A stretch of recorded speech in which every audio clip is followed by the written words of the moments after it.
You're tuned to The Edge with Mark Thompson. Edge-show.com. Stupid. Why is there a dash? Hi, thanks for being here. What a show. Can't wait to tell you about it. There's some news this week. In a way, I should tell you this at the end of the show. After you've heard our conversation with Captain Peter Hammarstedt, who is the 29-year-old sea captain who caught up with perhaps the most notorious pirate fishing vessel in the Southern Ocean. 10 years. 10 years. This pirate vessel strip-mined the ocean with huge drift nets that went miles to haul out everything in the water, not just the illegal fishing they were doing, but all the other sea life that's there. But for 10 years, they were unable to apprehend these illegal fishermen. No authority could get them, no country. But our guest, Peter Hammarstedt, and the volunteer crew of Sea Shepherd caught up to the Thunder, and then they went on a 110-day pursuit, the longest pursuit on the ocean in history, to bring the Thunder in. And something very dramatic happened at the end. And there are a few pretty dramatic things that happened before the end. But the news this week is that based on the evidence recovered by the Sea Shepherd captain, who is our guest in this episode, Peter Hammarstedt, and the Sea Shepherd crew, based on that evidence, the owner of the Thunder has been fined 8.2 million euros, that's $10.1 million, in a civil case brought by the Spanish government. And the captain and two of his crew, they were sentenced to 3 years in prison. There wouldn't have been sufficient evidence to bring that judgment were it not for our guest in this episode. You'll hear the entire story of the pursuit, what happened, the evidence recovery, and how these passionate volunteers who staffed this ship were able to catch these pirates in the Southern Ocean. We'll start with some political talk with Michael Shor's The Fast 15, and then Captain Peter Hammarstedt from Sea Shepherd. I want to thank those of you who have taken a minute, gone to our website, edge-show.com, and hit our PayPal link. Those who do it mean so much to us because it really does help keep the lights on here. I'm going to jot you all emails so that you'll know how much it means to us, and then I'm going to come to your homes and ask for more money, because that's really what this is about. It's all a big money play. No, I promise you, you'll not hear from me, but I do want you to know we so appreciate it. Really means a lot that you would step up the way you have and show us some love. There's also an Amazon link on our website, edge-show.com. If you're listening on YouTube, where we are, you can subscribe on YouTube, but to actually help us out, you can go to our Amazon link on our website, edge-show.com, and you click on the Amazon link, and if you're going to shop Amazon anyway, we get a little piece of whatever you spend. We don't know who you are, we don't know what you're buying, but we do know that they spin us off a little piece of whatever you spend. And if you're listening on iTunes, same thing. Next time you're going to shop Amazon, go to edge-show.com, click on our Amazon link. Same Amazon as you normally have, but they spin off a little bit of whatever you spend. Thank you very much, those of you who have tossed us a few bucks. All right, let's get started. This is The Edge. The advantage it means. They let guy just spit on me for no reason. That's horrible. Is there some comfort in uncertainty, do you think? You're a degenerate. Because Australian Shepherds need action. Wow. Yeah. This is The Edge. That's a self-loathing term that I use. Oh, got it.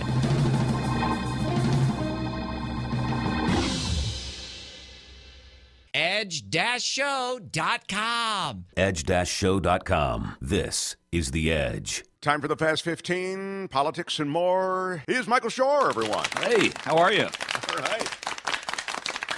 Michael, there's so much happening. It's often tough to figure out where to start. The news as we sit here, Donald Trump's lawyer, he wasn't just served a subpoena. I mean, when you raid a residence, I think the implication is if we were to serve a subpoena, we might not get everything because some documents would be... Part of why they did the raid was because they were under the impression that he would not abide a subpoena, and if they subpoenaed him, he would not show, and that evidence was being destroyed, which is what created the urgency. What are they looking for, and help sort out the things that we should care about? You know how I feel about the sex thing. I could give a rat's ass about who's screwing who and who paid off who. The sex stuff I don't care about. You know, you lost me at who's paying off who, because I think that's important. I think if you have a president who is subject to some kind of blackmail, I think that's important. So the who's paying off who is different than who's, sleeping with who. And you've made that point before, and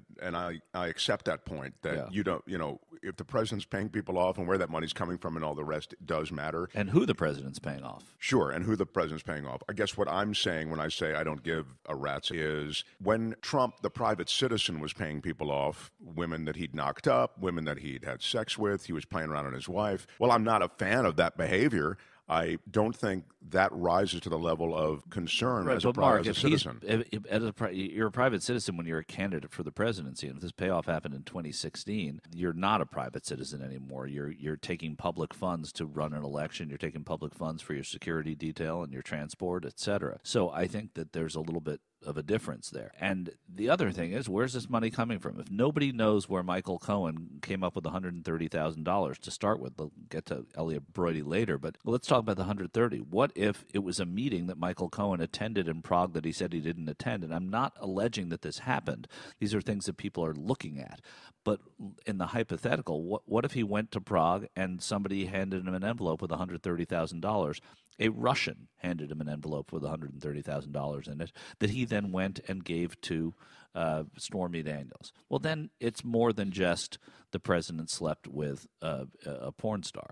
The president slept with a porn star is not the headline here in that case. So I do think it matters. But I don't think that's why Michael Cohen matters exclusively, though. I think that the fact that the president operated in such a loosey-goosey manner with a lawyer who, by all accounts, is not, Clarence Darrow, I think is a matter of interest. It's why we want to see his tax returns. It's why we want to see where this 130 came from. It's why we want to know if there was some kind of collusion that the president wanted to clear the deck before his election. You mentioned Elliot Brody. He's the Republican fundraiser. Correct. Republican National Committee Finance Chair. And he is one of Michael Cohen's clients, allegedly impregnated. I prefer the proper term, which is knocked up. Right. A Playboy Playmate. And by the way, these Playboy Playmates must be much more available than I ever realized they were. Well, you don't have $1 million. I don't know how much you have. I don't think you're. I could have pulled together something. You could have pulled together something, but $1.6 million for this seems like, you'd rather just go play poker with it. Yeah, you're probably right. But anyway, so Elliot Brody, supposedly got this woman pregnant, and that payoff was handled by Michael Cohen. Right. Now, it came out of the same shell company, or the same shell account that the other payoffs came from. Correct. Which was the payoff that Donald Trump made to Stormy Daniels, or Michael Cohen made on his behalf. Is that significant? Well, the same name appears there. So is it, why would they use the same name twice unless that was an account that was made for paying people off on behalf of Well, yeah, no, isn't that, but just to run that out, couldn't that just be, well, that's the name Michael Cohen uses to pay people off? It could. It's curious why he would use the same name twice. And the same name you're talking about is? David Dennison. The David Dennison name was used in the Stormy Daniels non-disclosure agreement. Right. People have seen it there first, and then it's also used in this Elliot Brody payoff, $1.6 million. And it'll be interesting to see how it's used, if it's used at all, with Sean Hannity, his third client.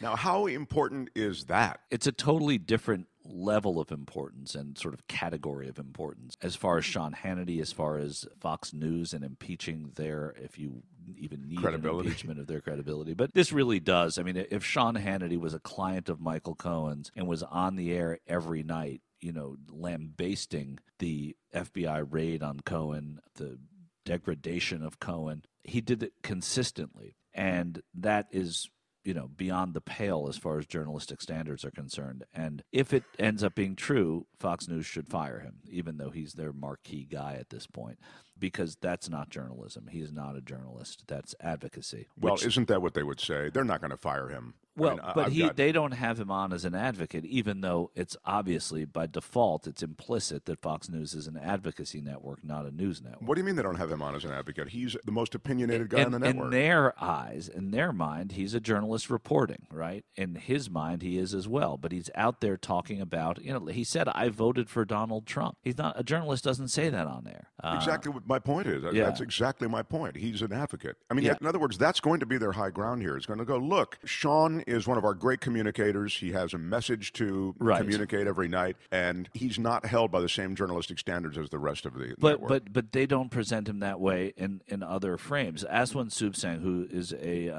he's covers the White House for the Daily Beast, he wrote, Sean Hannity being a client of Michael Cohen's while also doing a bunch of segments on the raid, etc., without disclosing he's been a client of Cohen's is honestly not even cracking the top 3 most professionally journalistically problematic things Hannity has been doing since 2016. And that's true. So Fox News hasn't realized it before or hasn't acknowledged it before, but it could not be more accurate. And that's the sideshow that's being played out here. I mean, it's very possible, I think, Sean Hannity is not going anywhere. And this is all about money, and Fox News is not going to let Sean Hannity go. They had to let Bill O'Reilly go, and they did it reluctantly. First, they wrote checks for $30 million before they let Bill O'Reilly go. But this does speak to what Michael Cohen has, Mark, what he knows. And at every turn, we find something new out, which is why the FBI raided. We found out who client number 3 was. We found out that there was a client number 2. We found out that $130,000 was paid. Every time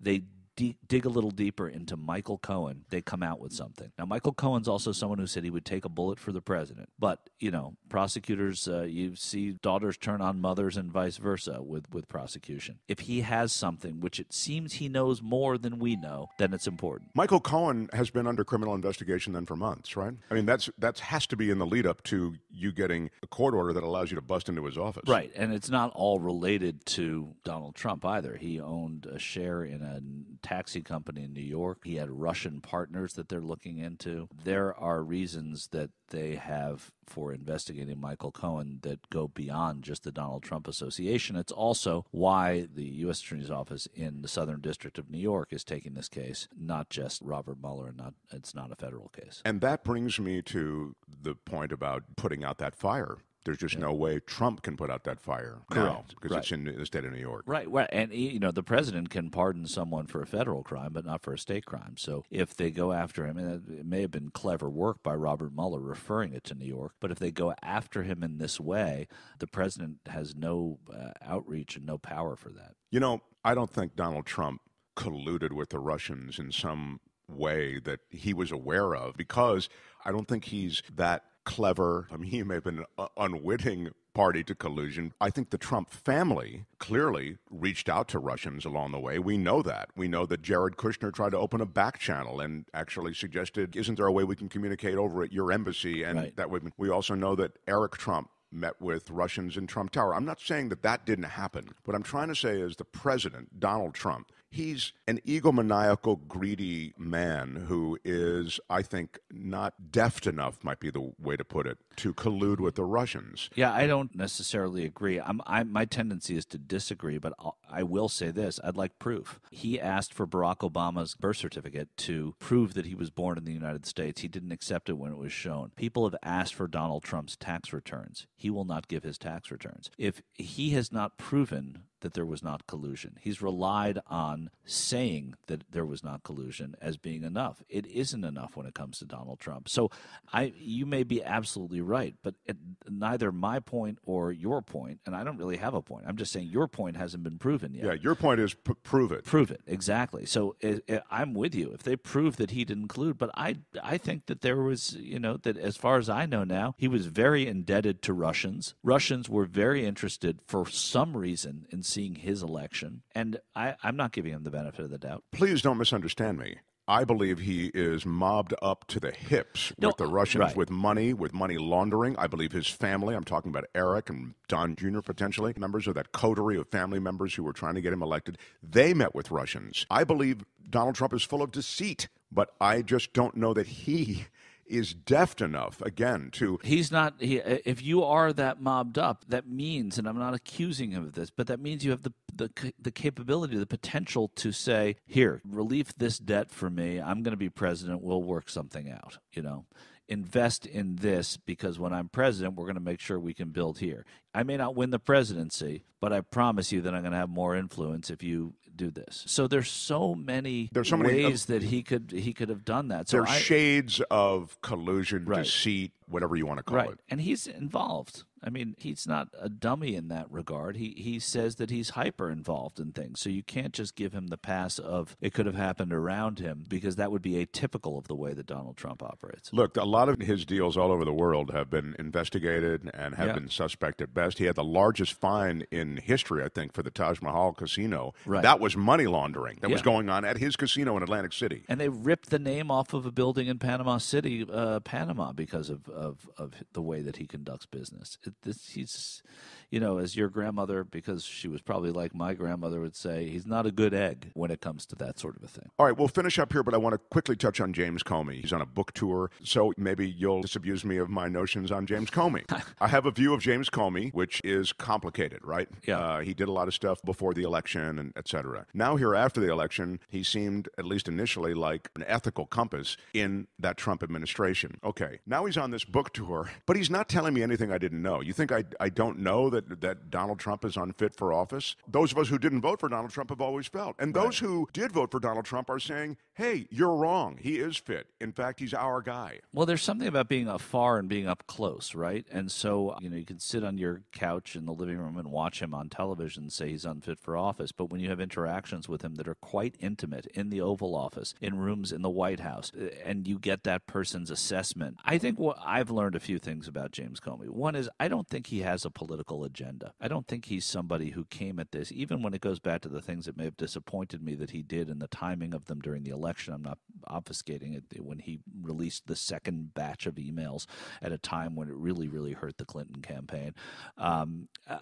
I don't think that he goes at this with an agenda, and I think that he's a little naive about the way that people would perceive that, too, to his fault. But I think there's something that helps his credibility, because he clearly is a guy who doesn't have an agenda. I think this book helps his credibility, and even the silly stuff. I know when I interviewed Donald Trump, the very first thing, when I was really up close to him in an analytical way, the first time I interviewed him, I looked at his hair. I mean, you'd known about his hair, you'd seen it. There was something very real about James Comey saying, and I even looked at his hands, because they talked about how small his hands have been. They didn't seem particularly small to me. That's not something that matters in the whole picture, but I do think that it builds a sort of, there's a real person inside of James Comey who's like you and me when he looks at this stuff. I agree. I like authentic moments, and those were authentic. Authenticity, exactly. That's the word that was escaping me. The other thing about Comey, and I do think that you're learning some things from this. I haven't read the book, but just the way that I've heard him speak in these interviews, and I'm going to read the book, is the fact that there was a process. He knew that in order to get this out, he had to write those memos, give them to a friend, give them to him in an unclassified way, so it wasn't that he was sharing classified information, because he had this sort of institutional respect for classified information. So he got those, he gave it to somebody else to release, which actually got us the special counsel in Robert Mueller. That's right. People may forget what you're talking about, but this was actually a quite deliberate process he went through to get all this information out. Yeah, where he took notes about his meeting with the president.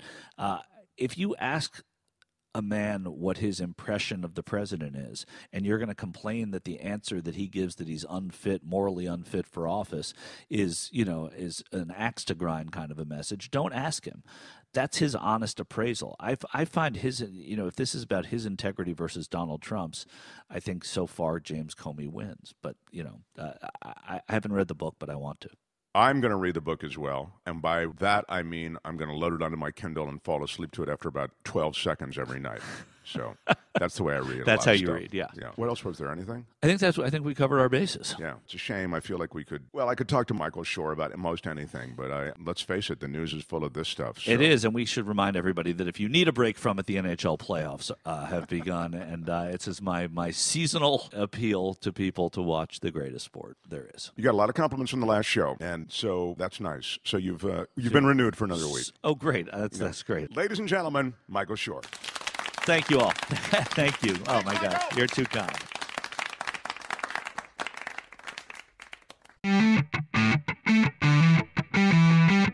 edge-show.com. edge-show.com. And now Captain Peter Hammarstedt, born in Sweden.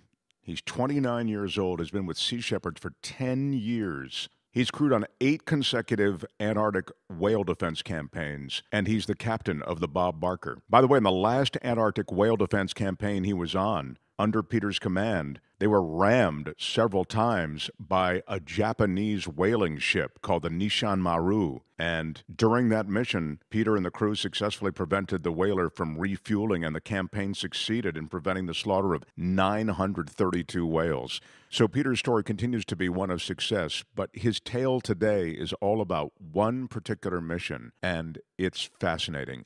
J. Elvis Weinstein joins me for our conversation with Captain Peter Hammarstedt.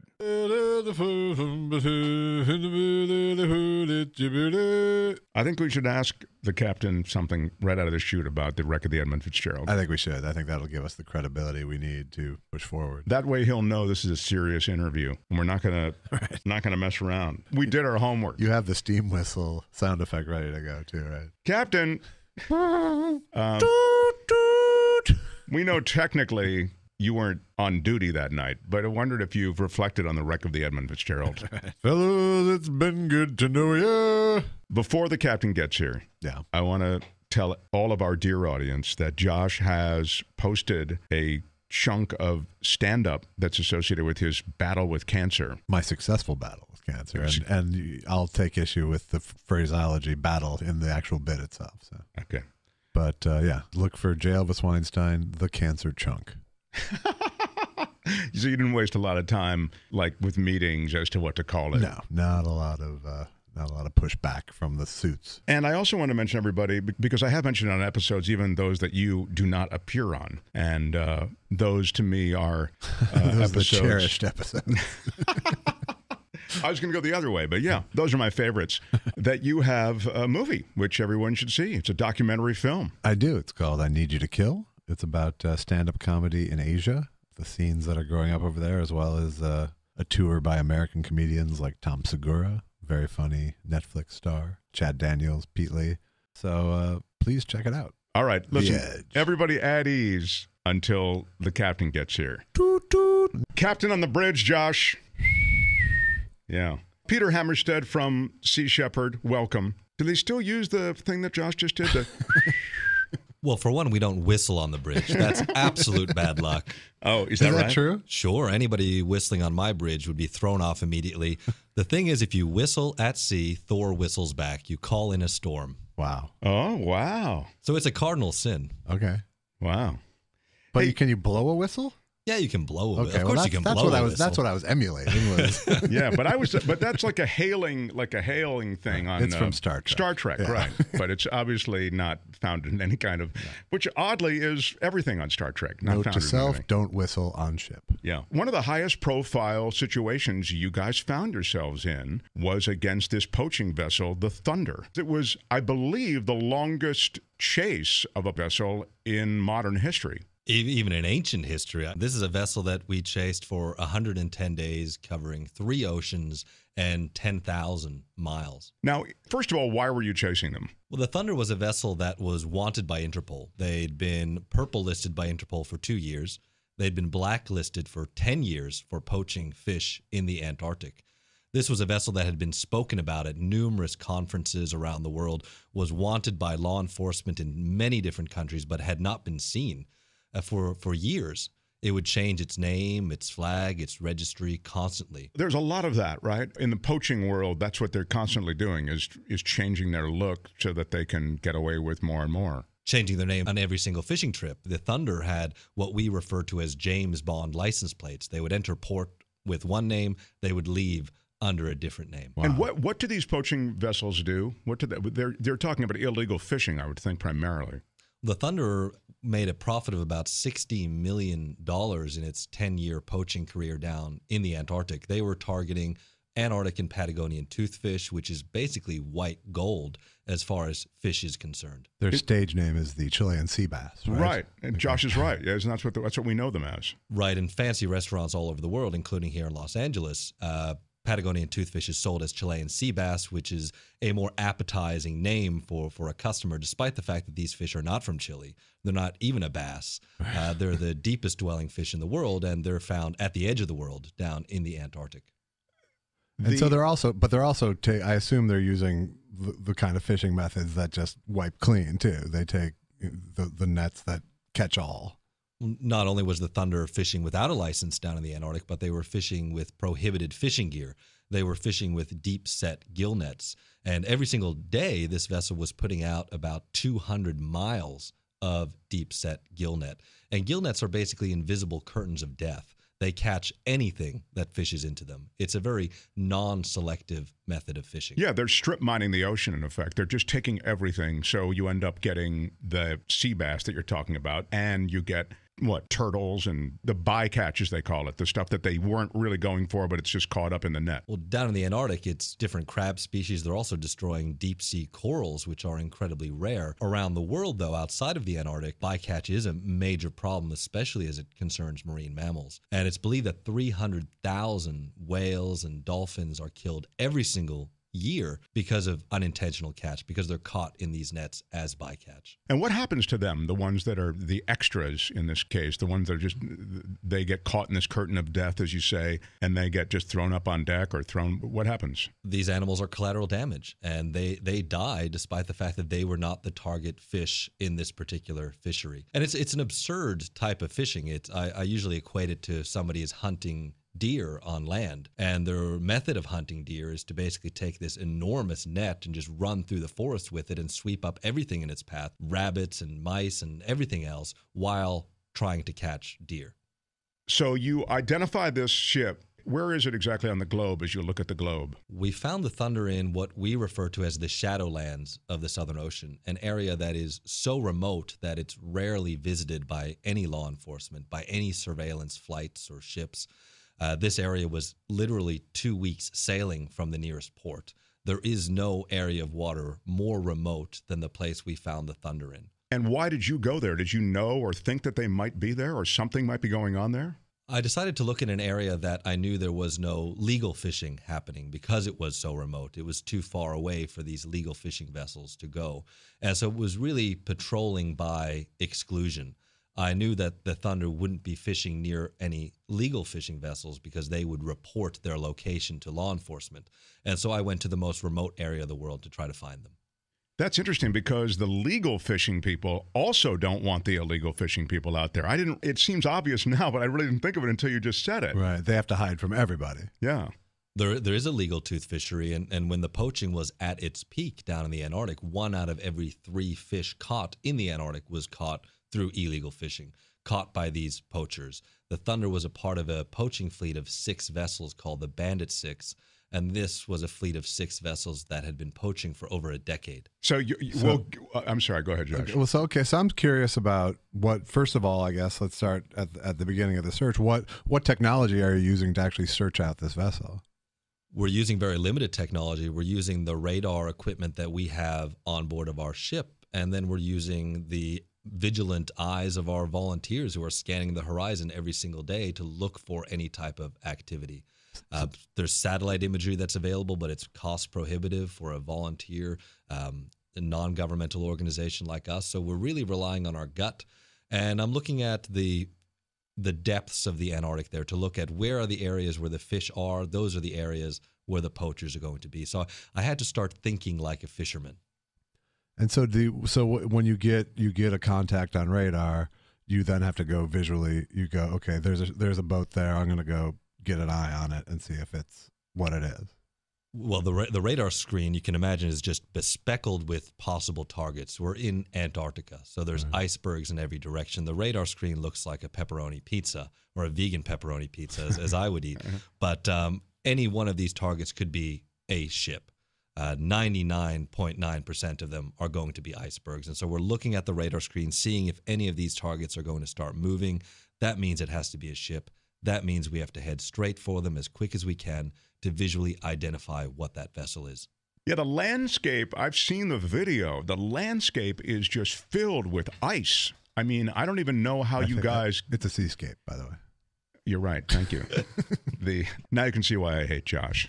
Okay. But he's right. So there are these pieces of ice everywhere, right? It's like a real drama as you watch you guys, and you are staffed by volunteers. I mean, it's still amazing to me that volunteers actually step up for this kind of duty. Well, I say it's like we're at the bottom of the world, but it's almost as if we're on a whole nother planet. We have icebergs all around us that could sink a ship. We have fog being a very current phenomenon there, which is a huge risk to navigation, especially when you're surrounded by icebergs.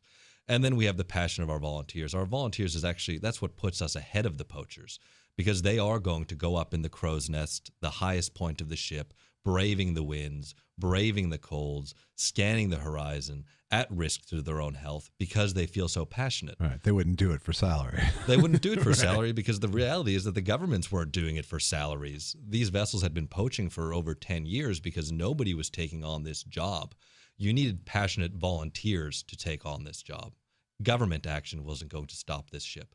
So you spot the Thunder, and what happens? We spot a ship coming out of the fog about 6 miles away. On the bridge, I have a folder of pictures of the different vessels that we know are fishing down there. It's like a collection of mug shots. Right. And as I quicken the pace of the Bob Barker to get closer, I can see the profile of this ship emerge out of the fog, and I'm 99% sure that this is the Thunder. This is the vessel that had not been seen for 2 years, a vessel that I'd made my life goal to tracking down and finding it, and now it was right there on the bow. So you have a plan that you're ready to execute, a strategy ahead of time, or is everything in the moment because things just are different the way they approach? The plan's ambitious. We're going to put this vessel under a citizen's arrest. Right. And so I radio the ship. I tell them that they're fishing illegally, that we have an Interpol purple notice out for the ship, and I tell them that they're under arrest. I tell them to set course for Fremantle, Australia, to turn themselves over to the Australian Federal Police. Needless to say, they didn't abide by my instructions. And you couldn't have expected them. I assume you didn't expect them to. I didn't expect them to. No, that was maybe a bit ambitious. But the plan was simple. The plan was to follow this ship for however long we had to until some government somewhere took over the chase and brought them to justice. As long as we were with this vessel, we could give real-time intelligence to law enforcement. We could say, this is where this ship is, right here, right now, arrest this vessel. We could be this spotlight lighting up their shadowy criminal enterprise to the world, and we could be a loud hailer biting at their heels saying, arrest this ship, arrest this ship, arrest this ship. So you had visual contact with this ship for months. We had visual contact with this vessel for 110 days. Wow. On those 110 days, we were never more than 1,000 feet from this vessel. Was there ever any threats made to you? There were a number of threats made. This was a vessel that would have made $6 million in one season if this group of volunteers wasn't dogging their heels and blocking them from fishing. So, yes, they were incredibly frustrated, but we had a speed advantage that could keep us at a safe distance. But they tried to ram us. And the first step that they tried to do when we found them was they tried to lose us in the ice. Okay. Which is an exciting chase scene in my head. Yeah, no, it is. It is an exciting chase scene. I think you're right. I mean, it's a really intense drama that was played out, and as you say, they're ready to make substantial sacrifices because there's so much at stake for them. And you guys, they're doing something so heinous that you want to absolutely tackle them. And so you stuck to them, but it is really high seas drama. And so what is there daily radio contact with them? There's almost daily radio contact. After a while, they stopped replying to us. I think for most of the chase, we weren't really on talking terms. Most of what I was trying to do was read what the captain was thinking based on his body language, and the body language that he's showing is the maneuvers of his own vessel. Okay. He tries to lose us in the ice. He then tries to go for some of the worst weather that the Southern Ocean has to offer, heading straight for seas that are towering 20, 30 feet. Wow. And compare their ship to your ship. Our ship is a bit older. It was bought thanks to the generosity of Mr. Bob Barker, who everyone in America knows as the host of The Price is Right, but who animal lovers know as a fierce defender of animals. He made the generous donation of this vessel to Sea Shepherd. It's a former whaling vessel. It's a former Norwegian Coast Guard vessel as well. It's well suited for the Southern Ocean, but it's an older ship than the Thunder. I saw a photo of your ship, and it has a lot of it's highly decorated. But I was wondering if it was a very angular painting. Is that to make it so it's harder to determine range, or is that just decoration? The Bob Barker has what's known as a razzle dazzle paint scheme. So it's different colors of blue and gray and black, straight lines intersecting, which was a painting style that was invented by the Americans during the Second World War. They experimented with abstract painting. I've seen photos of warships painted in that way. That's why I asked. Yeah, and the idea was to kind of confuse cannoneers on board enemy ships as to determine where is the bow of this vessel, in which direction are they heading. So it's to break them up and make them a more difficult target to see visually. We do it because it looks good on camera, but there is a strong history of it, and it does fill a camouflage function, but less important of a camouflage function now that there's radar. Right, and people aren't generally training cannons on you, hopefully. Right. Yes. And how much fear is there? I mean, I know you're not supposed to have guns at sea, correct? On board ships, is that true? You can have guns on board ships. We don't, unless we're working with a government in enforcing fisheries law in their country. Then their Coast Guard or Navy are on board our ship with guns, but we don't have firearms on board our ship. So is that? I mean, but Patagonian toothfish pirates might have some guns. Do you worry about that, or is it a concern that they may literally open fire on you at some point? It was a concern. The vessel was owned by a Galician mafia syndicate in the north of Spain. One of the officers on board the Thunder I knew, his two partners had been business partners had been convicted of cocaine smuggling in the north of Galicia. They used their fish import business to bring in 2 tons of cocaine. His two business partners were arrested, and his alibi was that he couldn't have been involved because he was out at sea, ironically enough, poaching toothfish. And so I knew that there were criminal connections with this gang that went beyond illegal fishing. So you knew you were messing with something big. We were messing with big profits, but that's what Sea Shepherd does. We go and speak the only language that these criminals understand, and that's the language of profit and loss. We hit them straight in the pocketbook, and that's why we get results. So they take you into these high seas and these prohibitive storm conditions. They've got a ship that's newer. They've got technologies that probably are on par with what you have, I would think. And then it's just a question of staying with them through all of this. I mean, it goes on for months. And you did, I think at one point, say to your team, hey, guys, it's been a couple of months. We've been at sea. It hasn't exactly been a picnic out here. If anybody wants to take off, I'll be okay with it. Didn't you have a conversation like that? Well, after chasing this vessel through ice, after following them through the heavy seas that the Southern Ocean is renowned for, the strategy of the Thunder captain changed to waiting us out. They shut down their engine to conserve fuel, and they tried to outlast us. After drifting for about a month, speculation was rife on board as to when would this chase ever end. And I remember my chief engineer bringing me my fuel figures for the day.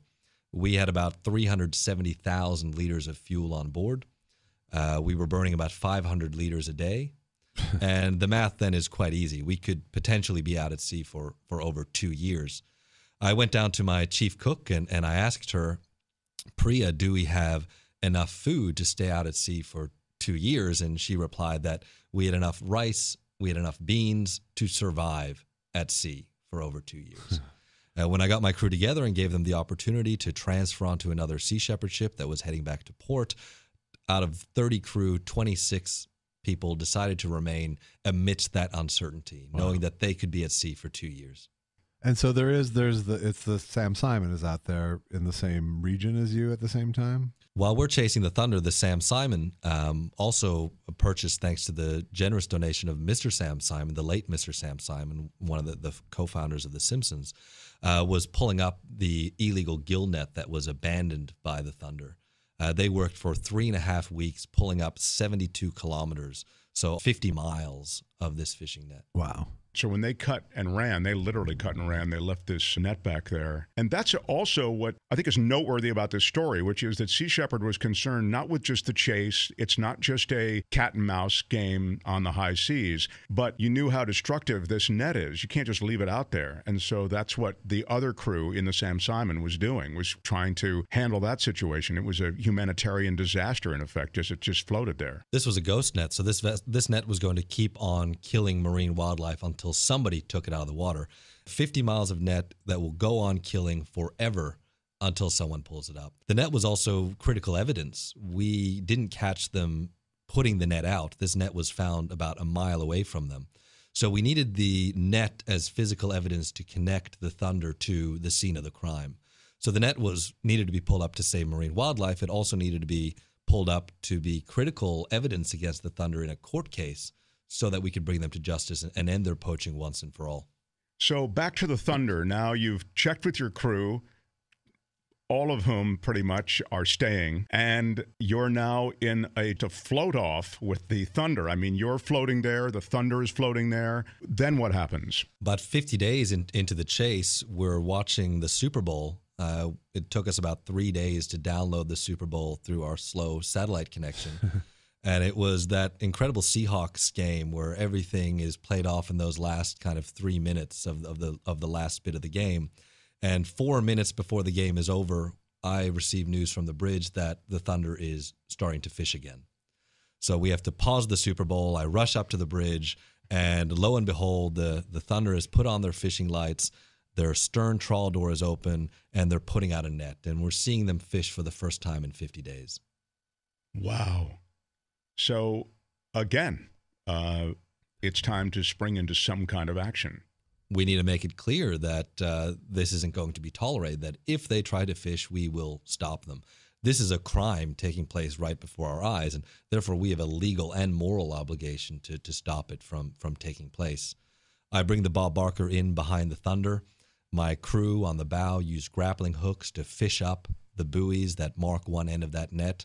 We sever the buoys from the net, making it impossible for him to put out the entire net, and we stop him from fishing. He had to be happy about that, though, huh? Well, he gets on the radio. I hadn't heard from him then for about a month, and he says that we've essentially declared war on him. You just got that? Wow, you're slow. Well, it was a war of attrition up to that stage. Yeah. And now he tells us on the radio that he's going to get his buoys back either the easy way or the hard way. For the first time in this chase, he's now chasing us. But from the bridge of the ship, knowing that we're faster, I choose a speed that makes him think that maybe he can catch up. We're kind of the carrot leading him on. And I'm just absolutely ecstatic that he's finally moving again. The fact that the Thunder is moving means that the Thunder is finally burning fuel. And your plan at that point is now to take him toward someplace where he can get pinched. Our hope is that he's going to follow us all the way to Europe, where we can hand him over to police and bring me one step closer to home as well. But we're going up the Thames. But the chase doesn't last very long. He does have this temper that's flared up. It lasts about 2 hours, and then he stops. He then sets course for the Gulf of Guinea in the west of Africa, and we again start following him. Well, the Thunder ends up sinking, doesn't it? Well, spoiler alert. Yeah. But 110 days into this chase, I'm called up onto the bridge at 6 o'clock in the morning. The crew on board the Thunder are all out on deck wearing life jackets, and they're throwing their life rafts overboard. And they're starting to disembark. They're abandoning ship, but there's been no distress call put out.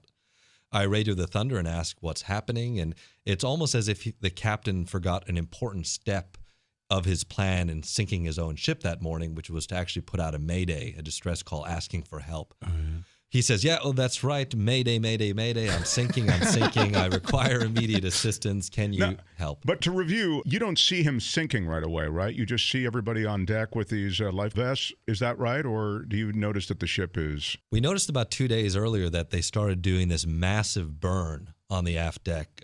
Big plume of black smoke kicking up from the back of the ship because they were burning something that was likely to be plastic. We thought that they were burning fishing net and that they were getting rid of evidence that way and that they were making a plan to go into port. So it came as a great surprise. I was sure that we'd be in some West African port within the next day or two. Them sinking was the last thing I expected. And I couldn't see any visual sign of them sinking. All I could see was their crew disembarking. Wow. When you say disembarking, their life rafts are over the side. They've inflated. The crew are wearing bright orange life jackets, and they're climbing down this rope ladder down to the sea and getting into these life rafts, which are being set adrift and leaving the ship. There's a lot going on right now. Crew is leaving the ship. The ship is sinking. How many people in the crew? We knew that there were 40 crew on board the ship. 35 people have now gotten into life rafts, but the captain and 4 of his officers, including his chief engineer, remain on board. And the captain is refusing to get off the ship. I'm assuming that he's staying on board, ensuring that the vessel for sure will sink before he disembarks. And he needs the help of his engineers to sink the ship. Do you feel that there's evidence on board that he wants at the bottom of the ocean? Right. The one thing that he can't burn, he can burn his fishing net, he can burn the paperwork on board, but he can't get rid of the tons and tons of toothfish that he would have caught before we found him. So he's sinking the ship to sink his illegal cargo of toothfish. What's the plan that you make at that point? You got his crew in the water now in rafts. You've got him on board with his engineers. I'm worried that this is a ploy. I'm concerned that the captain of the Thunder is keeping a skeleton crew on board to run the ship, and as we're busy rescuing the rest of his crew, he's going to take off. Right. So I speak to the Sam Simon, our sister ship. Thankfully, they're only 3 hours sailing away, and I ask for them to come to the scene and assist us with the rescue. I'm also hoping that the captain of the Thunder will get off, because as soon as that ship is empty, it's been abandoned. And by international law, salvage rights apply. And I want to make sure that some of my crew can get on board that ship and secure evidence before the vessel sinks. So you boarded a scuttled ship as it's sinking. As the Thunder captain finally left, the ship is listing at about 10 degrees. My chief engineer actually comes up with the idea to get on board this vessel and see what they can find. And although I was very concerned about the safety of the crew, I let them do it. And so my chief engineer and 2 of his crew, including a photographer, went on board to see what they could find. Yeah, I assume you say let them, in that you can't give that order, really, to go board that sinking ship. That's right. I can't order them to risk their own lives. So I say that I'm okay with the plan, we'll support it in any way, but they have to understand that the risk that they're taking is their own. So my big question now, and this is when I first heard the story, it was like almost the first thing that occurs to me is, how do you now take 40 crew members into custody? I mean, how do you physically dispose of these 40 crew members, first off? Well, it's a strange situation because this criminal case has now turned into a search and rescue situation. So they're essentially castaways. The Sam Simon, on its way to the scene of the rescue, is busy setting up their ship in such a way that the vessel's secured. They're making sure that all the hatches and doors can be locked on the inside so that they restrict the crew to the aft deck of the ship. When the Sam Simon arrives, the crew board one by one. The captain is taken on board first so that he can be briefed on what's going to happen. All the crew are searched, their bags are searched, and we ensure that they pose no safety risk to the crew. And are they cooperative, or are they hostile at this point? Are they just glad to be alive? What's the... Well, they don't seem relieved to be rescued. Right. As the Thunder Since they sunk their own ship. I mean, they're giving us the middle finger as the Thunder is sinking, and right before it sinks, the crew are in their life rafts chanting "Thunder, thunder, thunder" and pounding their fists in the air. So it's a surreal situation. Yeah, I guess. And the captain is overjoyed. He is very, very happy to be abandoning his ship until he sees that 3 of our crew are abandoning the ship that he left behind. And then his mood quickly sours. Because he knows.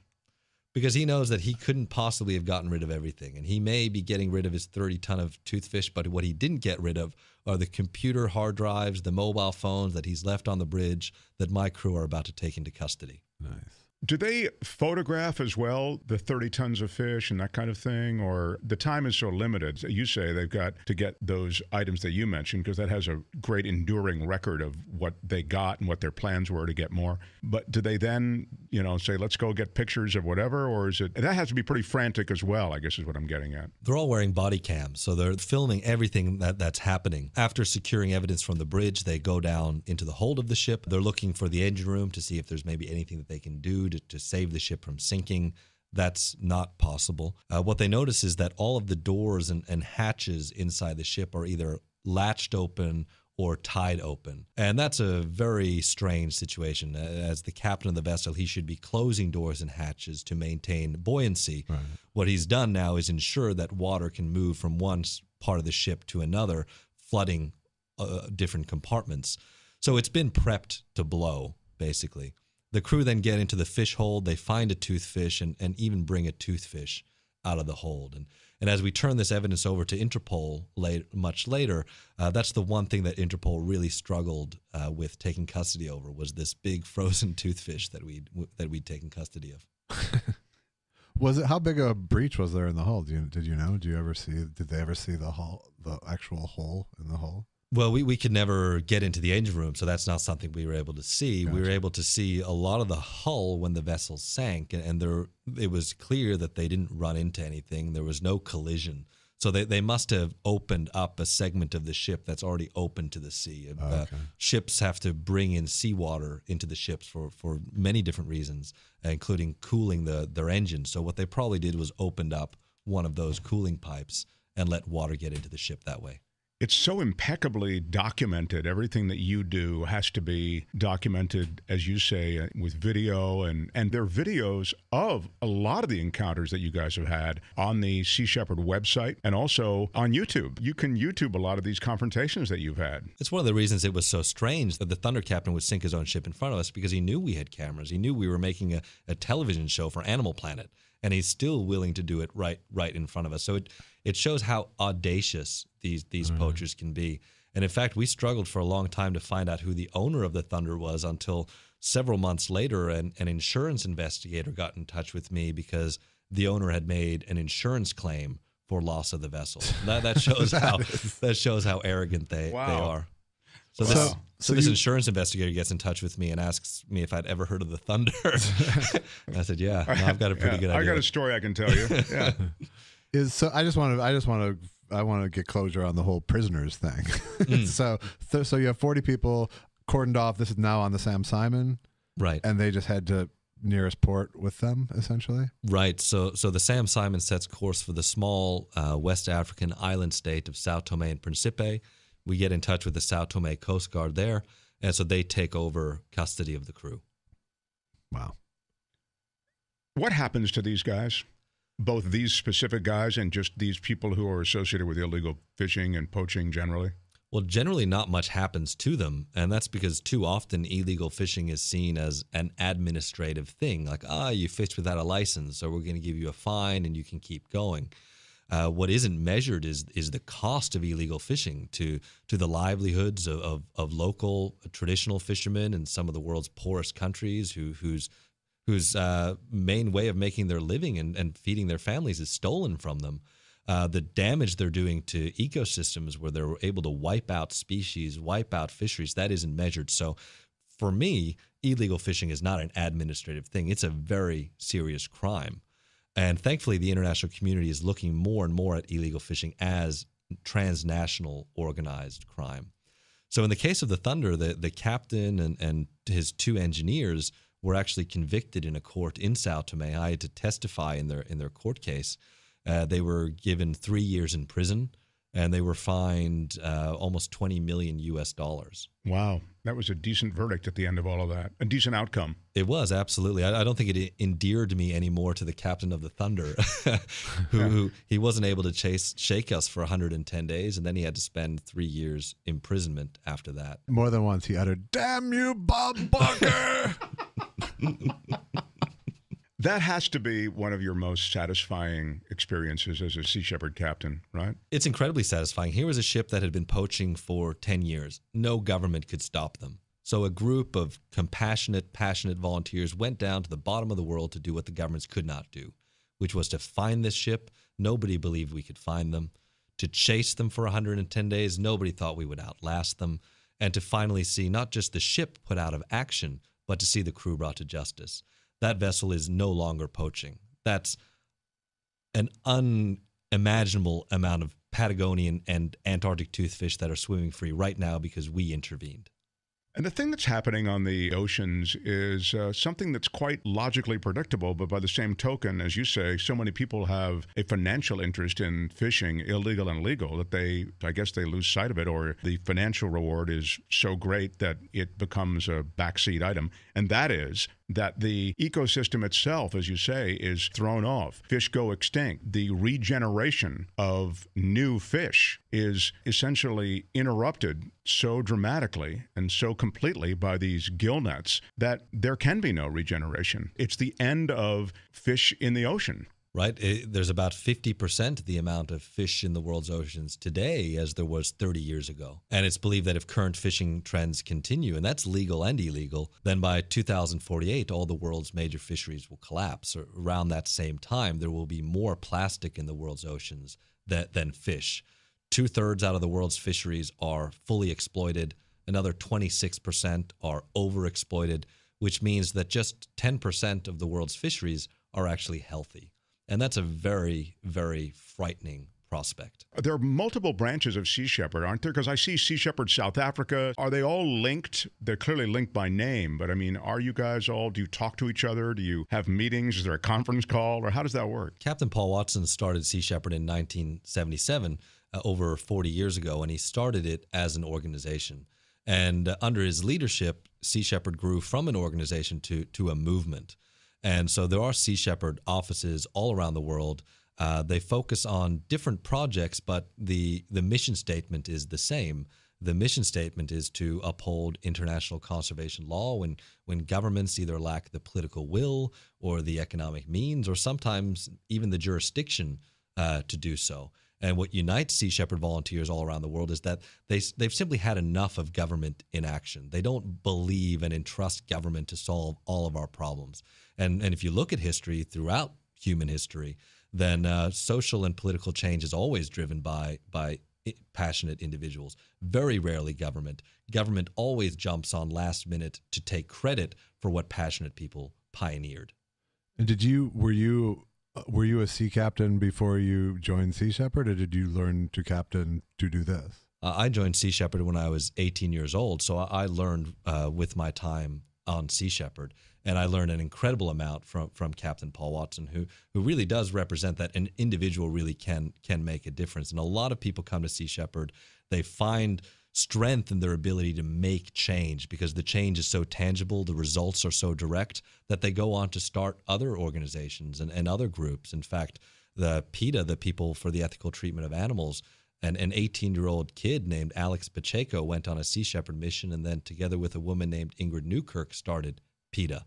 So it is a very diverse organization with people from all over the world. The face of Sea Shepherd, as you say, because it was started by Captain Paul Watson, was so often associated with Captain Paul Watson, and Whale Wars was a hit show, and Paul did that. What's happened to Captain Paul Watson? He was wanted by various governments for actually stopping illegal poaching. I mean, that was one of those weird things where he's wanted for doing a great thing, you know. But these countries like Japan that do illegal fishing and illegal whaling, they wanted their piece of Paul Watson, who was getting in the way of their money. What's happened to Captain Paul Watson? Well, for 10 years, we were incredibly successful in shutting down Japanese whaling in the Southern Ocean. In 10 campaigns, we were able to save over 6,000 whales through direct intervention in poaching that was happening in a designated whale sanctuary. But because of that success, Paul Watson was targeted by the Japanese government. And one of the methods that they used was to target him on this bogus case that has now greatly restricted his ability to travel. And so Captain Paul Watson's in the United States now. He does a lot of speaking and a lot of writing. But he spends less of his time at sea. But his actions have inspired so many others to take on that battle at sea. Sure, his mission has to be seen as wildly successful. I mean, as incredibly successful because of the continuing efforts of everybody who is still at sea, like yourself, with a story to tell of the sort that we just heard. Obviously, to Josh's question, you knew how to sail a ship. I mean, by the time you were 18 and serving on Sea Shepherd, that wasn't like you were just learning how to work the instruments. I mean, you must have known pretty well because you're viewed by pretty much everybody as an extremely courageous and skilled captain. There's no way you just picked that all up when you were 18 and joined Sea Shepherd. Well, I started working from deck and then up. I didn't start as a captain of a Sea Shepherd ship. I started as an oiler in the engine room of a Sea Shepherd ship. My first very romantic 3 months volunteering involved cleaning out fuel tanks of one of my ships. So the skills and the experience I accrued from there as I worked my way up from a deckhand to a mate, and then I was given command of a Sea Shepherd ship 4 or 5 years ago. Wow, so you really did pick it all up at Sea Shepherd? All of my sea experiences from Sea Shepherd. I went to school as well during the time that I was at sea, and so I got that professional experience as well. But yeah, everything I've learned on Sea Shepherd ships. That's extraordinary. I had no idea. I just assumed that here's this guy who probably came, already a skilled seaman, but he never captained a ship maybe. But as it turns out, you really got your experience there on a Sea Shepherd ship. Well, I was 14 years old. I saw a picture of a whale being killed in the Southern Ocean. And this whale was being pulled up the slipway of a big 8,000-ton factory whaling ship. And in the water was volunteers in small rubber dinghies trying to get in the way and prevent that killing from taking place. And it's an image that spoke to me as a 14-year-old kid. For one, I was shocked that whaling was still going on. And as I read into it, I found out that not only was whaling still happening, but it was happening and it was illegal. That surprised me. And I knew at 14 that I wanted to be one of the people in those boats, one of the people getting in between the harpoons and the whales. You mentioned the whaling. I just want to quickly spend a minute on the whaling, because the whaling, so many great strides it seemed were being made in limiting whaling, in cutting down on Japanese whaling. Japanese are among the most criminal actors when it comes to illegal whaling, aren't they? They are. The Japanese government basically subsidizes the killing of 333 minke whales in the Southern Ocean every single year. And these are whales being killed in a designated whale sanctuary. They're being killed despite a 1986 moratorium on commercial whaling. And they're being killed despite the fact that the International Court of Justice in The Hague found that whaling program to be illegal 3 years ago. Yeah, they say research or something on the side of the ship, but it's actually just illegal whaling that they're doing. Yeah, it's market research. If it's any kind of research, it's market research. Nobody sees what the Japanese whaling fleet is doing in the Southern Ocean as anything other than whaling, commercial whaling or scientific whaling under the guise of. But you've taken them on too. I've seen video of you taking on those illegal Japanese whalers who are harpooning and who are killing those minke whales. Sure, but before the chase of the Thunder, I spent 9 consecutive Antarctic summers chasing Japanese whaling ships in the Southern Ocean. And what happens with them? I haven't read any accounts of them sinking their own ships. I mean, what happens to them? Are you able to actually bring any justice about down there? Well, as soon as we show up on the scene, the whaling stops, and we're able to actually physically block the whalers from killing whales. And every single day that we're with the Japanese whaling fleet in the Southern Ocean, we're able to save 20 whales. And that's why on one of our most successful campaigns, we saved 932 whales out of the 1,035 that the whalers tried to kill. So sometimes it's just simply someone's watching. Sometimes it's someone's watching, but most of the time it's somebody is willing to intervene and get in the way. And Sea Shepherd has the reputation of getting in the way. We have the reputation of never backing down. And that reputation speaks volume. And it's a reputation that's known best by the poachers we pursue. Yeah, you literally put your boat in between the whales and the illegal poaching vessel. We do. One of the most dramatic incidents that happened during these campaigns was I had to use my vessel to block this 8,000-ton factory ship that I saw when I was a 14-year-old kid, and actually physically block it from refueling, knowing that if they could refuel, then they would resume whaling. And in a 5-day tense standoff, this vessel tried to push my ship out of the way, rammed my vessel several times, but because we stood our ground, because we did not back down, 932 whales are swimming free right now. And that's what makes that risk worth it. And what are you willing to do to their ships? Well, the Sea Shepherd has a nonviolent history that spans 40 years. We've never caused an injury, certainly not a death. What we do is deliberately get in the way. We're a nonviolent organization, but our practice is aggressive nonviolence. It's okay to be aggressive as long as you don't hurt somebody. But does that like disable? We disable a vessel as long as there's not human life put in jeopardy? Well, we've had a number of different tactics throughout the year. What we found was the most successful tactic in the Southern Ocean was to actually just block the big factory whaling ship from being able to meet up with the harpoon ships. The harpoon ships would kill the whales. The dead whales would then be loaded onto this big floating abattoir, floating slaughterhouse. And if we could just block that from taking place, then the whalers wouldn't harpoon any whales.